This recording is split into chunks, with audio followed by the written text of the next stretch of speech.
everyone, welcome back to my channel. This is Jessica Gupta here with a new topic, that is nature and purpose of business, which I have taken from Business Studies chapter 1st from class 11. So let's start today's video.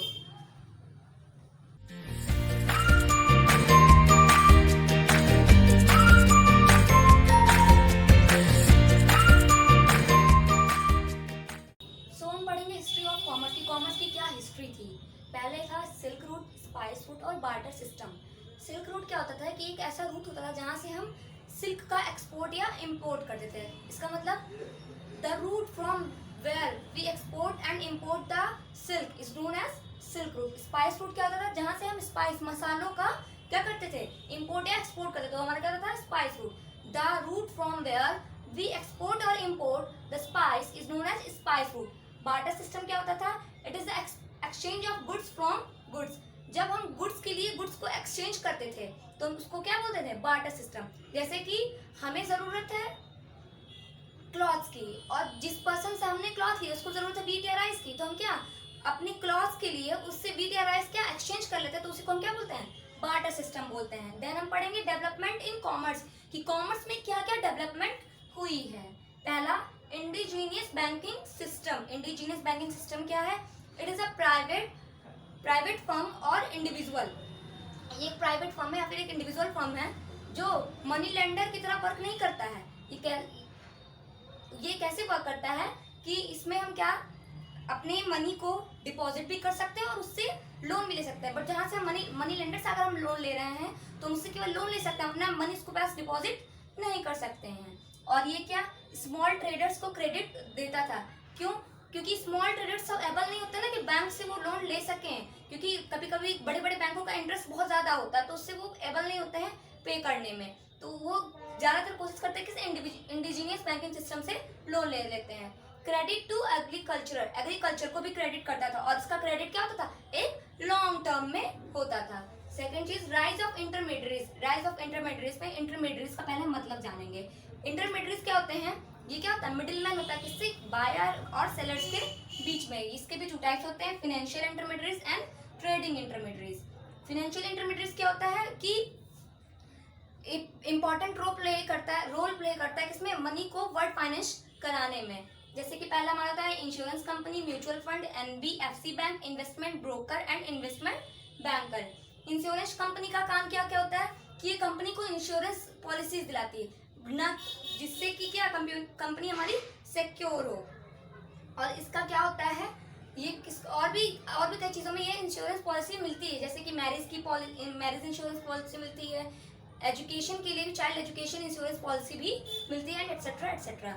Mutual fund क्या होता है कि ये क्या करती है, company investor से resource को कलेक्ट करती है और उसको इन्वेस्ट करती है किसमें, मार्केट में या फिर कहाँ पे, इसको उसको क्या करती है, वो इन्वेस्टर से कलेक्ट की और उसको इन्वेस्ट करती है कैपिटल फॉर्म में या फिर मार्केट में। और हम पढ़ेंगे NBFC bank, non banking finance companies bank. ये क्या कि ये हेल्प करता है किसके लिए, गोल्ड लोन, एजुकेशन लोन, ये लोन प्रोवाइड करवाने में हेल्प करता है। इन्वेस्टमेंट ब्रोकर, इनका काम क्या होता है कि ये जो गुड्स और सर्विसेज हम क्या जो सेलिंग और बाइंग गुड्स को सिक्योरिटी फाइनेंशियल सिक्योरिटी दिलाने में ये हेल्प करता है। इन्वेस्टमेंट बैंकर क्या काम होता है कि ये क्या करते हैं, ज्यादातर फोकस करते हैं किसमें, इन्वेस्टमेंट में, कि ये किसमें हेल्प करता है, इशूज ऑफ शेयर में एंड डिवेंचर्स में। अब हम पढ़ेंगे ट्रांसपोर्ट का मतलब क्या हुआ हमारा, जो कि किसी सामान को एक प्लेस से दूसरी प्लेस तक पहुंचाना, वही हमारा क्या होता है, ट्रांसपोर्ट सर्विसेज का काम होता है। जैसे कि land transport, air transport, water transport, cable pipeline transport और स्पेस। अब हम पढ़ेंगे ट्रेडिंग कम्युनिटीज या फिर ट्रेडिंग इंटरमीडिएरीज। तो इनका ये पहला इसमें काम आ रहा है एजेंट या ब्रोकर। एजेंट का काम क्या होता है कि वो गुड्स को खरीदेगा और उसको कमीशन पे सेल कर देगा। डिस्ट्रीब्यूटर का क्या काम होता है कि डिस्ट्रीब्यूटर का मतलब पहले जानेंगे कि जब कोई मैन्युफैक्चरर अपनी गुड्स को सेल कराने के लिए किसी पर्टिकुलर पर्सन को सेलेक्ट करता है तो उसी को क्या बोलते हैं, डिस्ट्रीब्यूटर। होलसेलर क्या होता है, ये होता है bridge between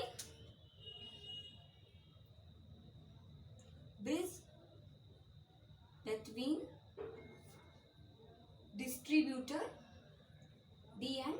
distributor and retailer. ये क्या डिस्ट्रीब्यूटर और रिटेलर के बीच में एक ब्रिज होता है कि ये क्या करता है, डिस्ट्रीब्यूटर के थ्रू सामान लिया और रिटेलर को ये सेल कर दिया। होलसेलर का काम क्या होता है कि ये सामान को बल्क में खरीदता है, और रिटेलर क्या होगा कि हमारा एक लास्ट स्टेज होता है कि लास्ट पर्सन होता है कि इसके पास सामान गया, फिर डायरेक्टली किसके पास आता है, कंज्यूमर के पास, कि वो जाके सीधे फिर उसको यूज करना होता है। अब हम पढ़ेंगे मर्चेंट कॉर्पोरेशन की एक कॉर्पोरेशन है फिर फाइनेंशियल इंस्टीट्यूशन है जो क्या लोन प्रोवाइड करते हैं किसमें, अंडर राइटर में। इसकी क्या करती है, हमको फाइनेंस प्रोवाइड करती है, किसके लिए, प्रमोशनल एक्टिविटीज में भी हमारी हेल्प करती है। ब्रोकर एंड स्टॉक एक्सचेंज भी करती है कि वो स्टॉक एक्सचेंज कर लेती है और उसको अपने क्लाइंट्स में डिस्ट्रीब्यूट कर देती है, और वो क्या लोन प्रोवाइड करवा देती है। एडवाइस इन प्रोजेक्ट मैनेजर में भी एडवाइस करती है, और advice in modernisation and expansion, और वो किसकी एडवाइस करती है, कंपनी को मॉडर्नाइज करने के लिए और उसको एक्सपेंड करने के लिए। अब आप इसे नोट कर लीजिए, फिर हम आगे डिस्कस करते हैं। नाउ हम पढ़ेंगे ट्रेड सेंटर। ट्रेड सेंटर्स कितने होते हैं, पहला हमारा होता है India international trade centre IITC, and second one is world trade organisation WTO। ये WTO हमारा हेल्प करता है buying and selling of goods from in a world level. And अब हम पढ़ेंगे ह्यूमन एक्टिविटीज की ह्यूमन की एक्टिविटीज क्या होती है। पहला तो होता है हमारा economic activities, second one is हमारा नॉन इकोनॉमिक एक्टिविटीज। तो इकोनॉमिक एक्टिविटीज भी हमारे 3 कैटेगरीज में डिफाइंड होते हैं। पहला होता है business, second profession, and third one is employment. पहले हम जानेंगे इकोनॉमिक एक्टिविटीज होता क्या है। ऐसी एक्टिविटीज जो हम करते हैं किसको, जिसमें हमारा मोटिव क्या होता है, प्रॉफिट अर्न करना, उसको हम क्या बोलते हैं, इकोनॉमिक एक्टिविटीज। बिजनेस क्या होता है, business refers to those activities from producing, selling, purchasing and till the consumption, that process is known as business। Profession को हम क्या कहते हैं, जिसके लिए हमें रिक्वायर एक अच्छी सी स्किल चाहिए होती है, उसको हम क्या बोलते हैं, प्रोफेशन। एम्प्लॉयमेंट क्या होता है कि किसी वर्क को हम रेगुलरली कर रहे हों और उसके लिए हमें क्या, उसके रिटर्न में हमें क्या मनी मिल रही है, तो हमारा क्या क्या होता है, एम्प्लॉयमेंट। एम्प्लॉयमेंट जो जिसके पास एम्प्लॉयमेंट होता है उसे हम क्या बोलते हैं, एम्प्लॉय। प्रोफेशन को प्रोफेशनल,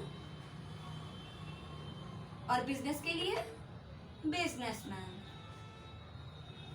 फिर से हम जानेंगे बिजनेस किसे कहते हैं कि जो हमारी प्रोडक्शन से लेकर लास्ट सेलिंग मतलब रिटेलर के बाद कंज्यूमर तक पहुंचने की जो मेथड होती है उसे हम क्या बोलते हैं, बिजनेस बोलते हैं।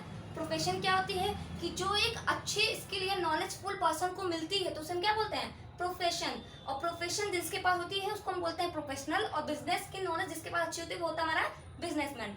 एम्प्लॉयमेंट क्या होती है कि एक ऐसा पर्टिकुलर पर्सन जो किसी वर्क में रेगुलरली बिजी हो या फिर उसमें रेगुलरली इंक्लूड हो और उसके रिटर्न में उसको क्या, रिम्यूनरेशन इन प्रॉफिट मिल रहा हो, तो उसे हम क्या बोलते हैं, एम्प्लॉय, या फिर वो क्या होता है, एम्प्लॉयमेंट होता है। नॉन इकोनॉमिक एक्टिविटीज क्या होती हैं, ऐसी एक्टिविटीज जिसका मोटिव सिर्फ और सिर्फ सोशल वेलफेयर के लिए हो, जिसमें हमारा कोई मोटिव मतलब प्रॉफिट अर्न करने का ना हो, तो उसे हम क्या बोलते हैं, non economic activity. Suppose that कोई रास्ते में जा रहा हो, उसे वे चाहिए, वो मतलब ब्लाइंड हो या उसको दिख नहीं रहा, अगर उसको हम हेल्प कर रहे हैं रास्ता क्रॉस करने के लिए, तो ये क्या होगी, नॉन इकोनॉमिक एक्टिविटीज, क्योंकि इसमें क्या हमें उससे रिटर्न में क्या मनी नहीं लेनी है, एक हमने क्या वर्क किया, सोशल वेलफेयर के लिए। ये हो गई हमारी नॉन इकोनॉमिक एक्टिविटीज। अब हम पढ़ेंगे बिजनेस क्या होता है। It includes all occupation whose motive is to earn profit.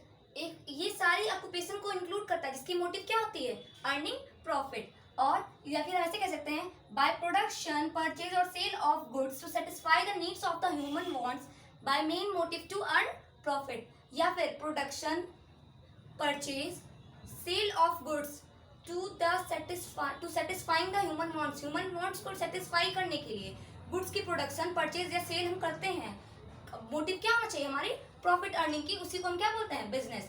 फिर से हम पढ़ेंगे, it includes all occupation whose motive is to earn profit either by production, purchase और sale of goods to satisfy the needs of the person by main motive to earning profit. अब हम पढ़ेंगे characteristics of business and economic activity. इसका sense क्या है कि business हमारी क्या इकोनॉमिक एक्टिविटी होती है। कैसे, क्योंकि इकोनॉमिक एक्टिविटी का भी मेन मोटिव क्या होता है, प्रॉफिट अर्न करना, और बिजनेस का भी मेन मोटिव क्या है, प्रॉफिट अर्न करना। तो ये भी क्या हो गया, एक इकोनॉमिक एक्टिविटी हो गया। सेल्स और exchange of goods and services, sale करना या फिर गुड्स एंड सर्विसेज का एक्सचेंज करना, ये भी हमारे बिजनेस में इंक्लूड होता है।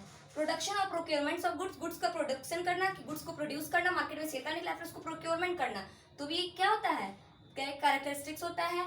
डीलिंग इन गुड्स और services in a regular basis, कि जब हम गुड्स और सर्विसेज का रेगुलर बेसिस पे डील कर रहे हैं तो भी हमारी एक बिजनेस एक्टिविटीज होती है कि अगर हम गुड्स को ला रहे हैं, उसको सेल कर रहे हैं, फिर उसको ऑर्डर करके मंगा रहे हैं, फिर उसको सेल कर रहे हैं, तो फिर क्या होगी, एक हमारी डीलिंग हो गई गुड्स के साथ रेगुलर बेसिस पे।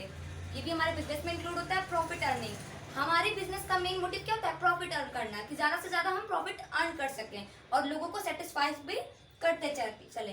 अनसर्टेनिटी ऑफ रिटर्न और रिस्क, रिटर्न के और रिस्क के बहुत सारे अनसर्टेनिटीज होते हैं। पहली बात कि अगर हम गुड्स किसी को दे दी और गुड्स हमारा डिफेक्टिव निकला तो पर्टिकुलर पर्सन क्या करेगा, हमारे गुड्स को लाके रिटर्न करके जाएगा, तो अनसर्टेनिटी ऑफ रिटर्न। रिस्क क्या होता है कि जब कभी कभी गुड्स में कुछ ना कुछ नेचुरल रिस्क आते रहते हैं, या फिर कई टाइप्स के रिस्क होते हैं। जिस टाइप की बिजनेस उस टाइप का रिस्क। अगर हमारी बिजनेस बड़ी है तो रिस्क भी बड़ा होगा, और बिजनेस छोटी है तो रिस्क छोटा होगा। Now objective of business, economic objective, social objective, human और इंडिविजुअल ऑब्जेक्टिव, ये हम कल की क्लास में डिस्कस करेंगे। So that's all for today, thank you.